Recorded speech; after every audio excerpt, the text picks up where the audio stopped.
I said I wasn't gonna get on my soapbox, but I am getting up on it today. Come here. You don't have to read more if you don't want to. Be nice to yourself. Okay, great. Moving on.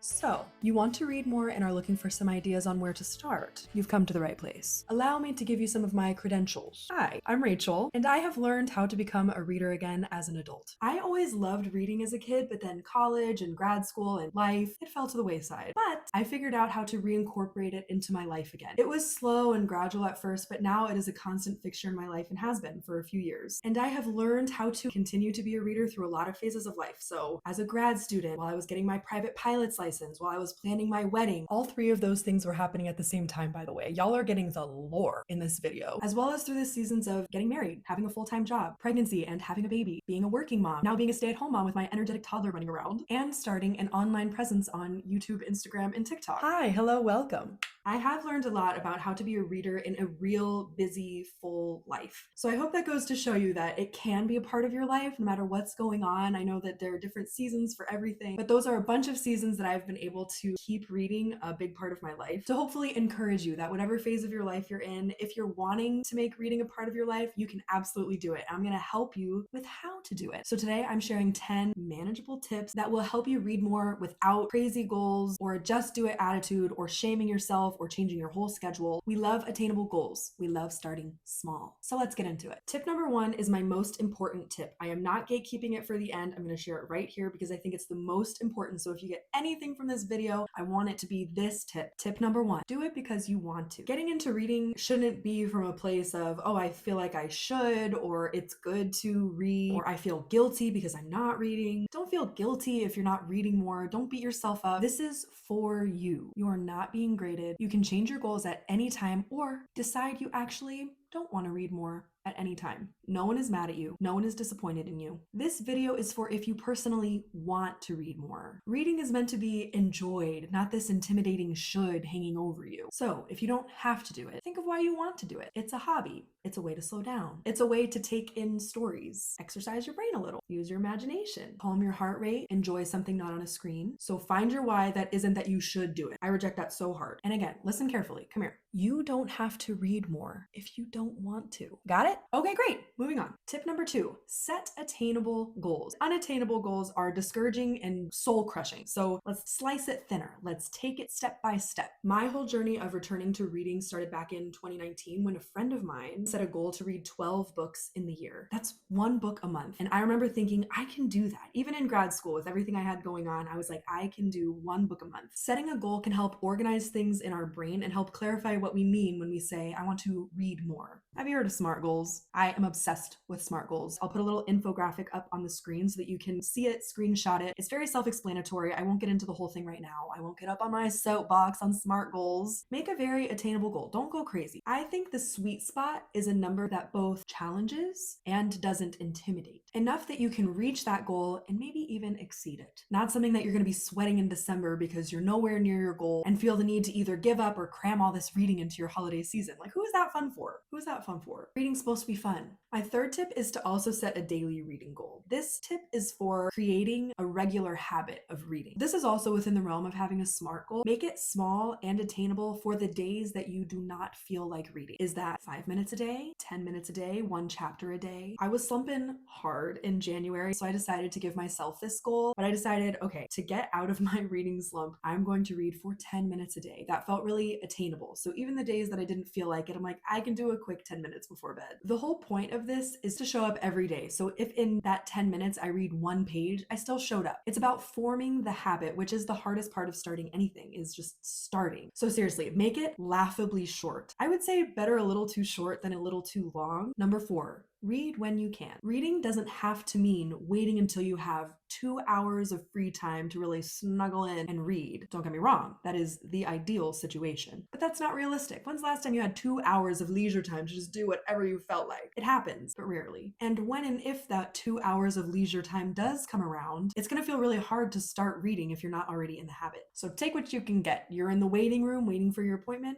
read a few pages. You're completely ready and have a little bit of time before you need to walk out the door, read a few pages. Your dinner is cooking in the oven and you have 10 minutes to just sit, read a few minutes. Basically, any few minutes that we have that we would maybe normally take our phone out to scroll are opportunities to swap that for reading. Again, if we want to. Say it with me. If we want to. Not because you have to or it makes you a bad person to scroll on your phone.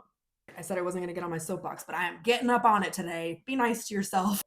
And that goes hand in hand with tip 5, which is bring a book with you. Bring a book with you in your bag. You're at a doctor's appointment in the waiting room. Pull out your book. Basically, having it accessible so that when you do come across a few spare moments in the day, it's accessible. Sometimes just having it there or in a place that we see it, our nightstand or our kitchen table, makes us more likely to pick it up because it's like, oh yeah, there's that thing I wanted to do. Okay, number 6 is one of my favorite reading hacks. Are you ready? Audiobooks count. Audiobooks count. I will shout it from the rooftops. I will die on this hill. Is it a slightly different experience than sitting down and reading a book? Of course, but you're still ingesting the story. You are taking it in. I think about the times before we had modern technology of TV or even the radio, when people would just sit around, like that's how they would spend their time. Sitting around as a family or a group of friends, and one person would read an excerpt from a book, like every night or most nights. And I see audiobooks as that kind of experience. Like no one would say that those people back in the day didn't read that book. They had the book read to them, but they still took in the contents of the book. I think of Pride and Prejudice, Forsyth's sermons, anyone? So listen while you drive, listen while you take a walk, listen while you work out, or my personal favorite, listen while you do chores. My favorites are the dishes and laundry. It takes this monotonous task that I don't always like doing and it makes it enjoyable. Like, oh, we don't have a dishwasher. I can't wait to wash the dishes later tonight because I get to listen to my audiobook. Books have made these monotonous tasks something that I look forward to. Like, oh, my daughter is taking a nap. I finally have time to put in my audiobook and fold the laundry. Tip number 7.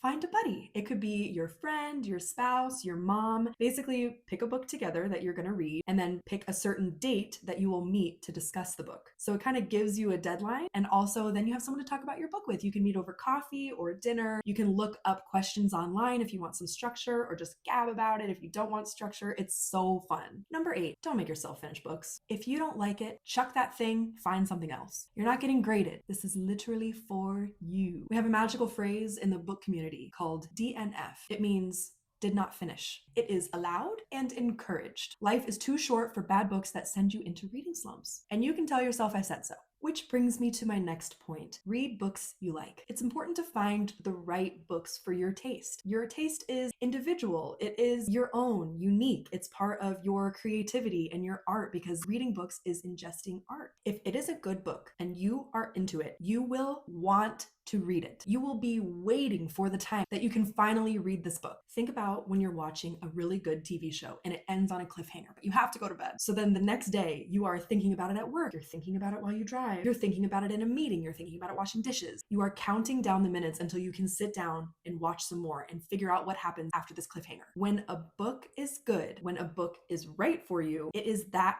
feeling. I'll do a video soon where I give some ideas on where to start, like if you're new to reading, what books are a good entry point. So be on the lookout for that. Which brings us to tip number 10. This is more of a bonus tip, and I saved it for last because it's more of a level 5 or a level 10 versus an entry level tip. So only take this one on if you want to. It is literally bonus. Wake up an hour earlier to read.